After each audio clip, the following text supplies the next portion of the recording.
আসসালামু আলাইকুম। আমি চলে আসলাম আপনাদের জন্য ঝিঙে দিয়ে শিং মাছের ঝোল রান্না। এখন আমি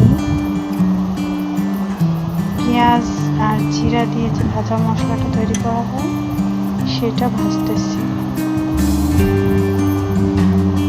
ভাজা হলে এই পাতাটাই নামিয়ে নেব। নামিয়ে নিলাম, ঝিঙাগুলো দিয়ে দিলাম, কিছুক্ষণ নাড়াচাড়া দিয়ে কাঁচামরিচ দিয়ে দিলাম,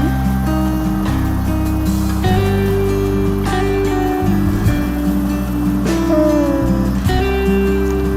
লবণ পরিমাণ মতো, একটু হলুদ, ধনিয়া গুঁড়া, রাঁধুনি কোম্পানির ধনিয়া গুঁড়া, একটু নাড়াচাড়া করে তারপর ভেজে রাখা শিং মাছগুলো দিয়ে দিলাম। আগে থেকে ভেজে রাখছিলাম আমি। এখন পানি দিয়ে দিলাম, পানি দিয়ে একটু নাড়া দিয়ে ঢাকা দিয়ে দেব।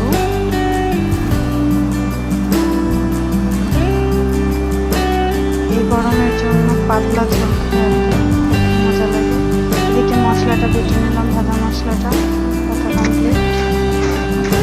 ভাজা মশলা দিয়ে নাড়া দিয়ে আর একটু ঢাকা দিয়ে দেবো।